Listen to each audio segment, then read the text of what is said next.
ఉన్నాడు. ఆన్ అంటే on, of అంటే ఆఫ్, తిట్టమంటే తిడతారు. మీరు ఆలోచించండి.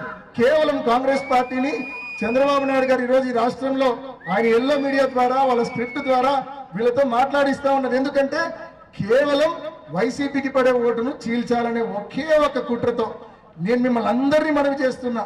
ఏ ఒక్కరు కూడా వీళ్ళ ట్రాప్ లో పడద్దండి అని చెప్పి మిమ్మల్ని అందరూ కూడా మనవి చేస్తున్నా. నాకు మా అక్కగారి మీద ఎటువంటి కోపం నాకైతే మనసులో లేదు. నాకు బాధ ఉంది.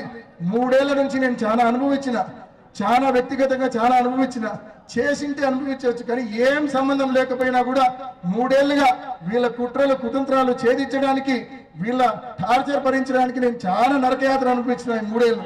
కానీ ఏ రోజు ధైర్యం కోల్పోలా, బాధపడ్డా కానీ భయపడలేదు. ఏ రోజు కూడా భయం రాలేదు. ఎప్పుడు కూడా తప్పు చేయలేదు కాబట్టి భయం లేదు నాకని చెప్పి కూడా మరొకసారి తెలియజేస్తున్నా. బాధపడ్డ మాట వాస్తవం, ఏనాడు భయపడలేదనే విషయాన్ని కూడా ధైర్యంగా ఎదుర్కొంటా నా నిజాయితీని 100కు 100% నిరూపించుకుంటా. నన్ను విమర్శించిన వాళ్ళు ఎంతమంది అయితే నన్ను విమర్శించినారో, ఎన్ని ఛానళ్లలో అయితే నన్ను విమర్శించినారో, అదే వాళ్ళు మళ్ళా నన్ను పొగిడేలానే చేసుకుంటానని చెప్పి కూడా మీ అందరికీ నేను మనవి చేస్తున్నా. దేవుని మీద నమ్మకంతో నేను చెప్తా ఉన్నా, మీ మీద నమ్మకంతో నేను చెప్తా ఉన్నా, నేను తప్పు చేయలేదన్న నమ్మకంతో నేను చెప్తా ఉన్నా. ఇది తప్పకుండా సమస్యలు వస్తాయి. అప్పుడప్పుడు మనం ఏ తప్పు చేయకపోయినా సమస్యలు వస్తాయి, ఇబ్బందులు వస్తాయి. కానీ దేవుడు తోడుగా ఉంటాడు. ఇప్పటి వరకు దేవుడు తోడుగా ఉన్నాడు. ఇకపై కూడా భగవంతుడు నాకు తోడుగా ఉంటాడు. నేను కర్నూలులో మా అమ్మకు బాలేనప్పుడు, కర్నూలులో నేను ఇబ్బంది పడినప్పుడు మీరందరూ సముద్రం అంత ప్రేమ నాకు చూపించారు. నేను ఏ ఒక్కరికి ఫోన్ చేసి రమ్మని అడగపోయినా మీరందరూ వేల సంఖ్యలో ప్రతిరోజు వచ్చి నన్ను గుండెల్లో పెట్టుకొని చూసుకున్నారు. ఈ ప్రేమను జీవితాంతం మర్చిపోను. నా ప్రాణం ఉన్నంత వరకు మీరు ఇచ్చిన ప్రేమను నేను మర్చిపోను.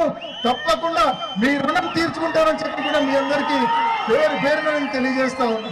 నిజంగా చాలా భావోద్వేగానికి గురైన ఆ వారం రోజులు నేను, ఒక పక్క మా నాన్న లోపల, ఒక పక్క మా అమ్మ హాస్పిటల్లో, చాలా భావోద్వేగానికి గురైన నేను ఆ వారం రోజులు.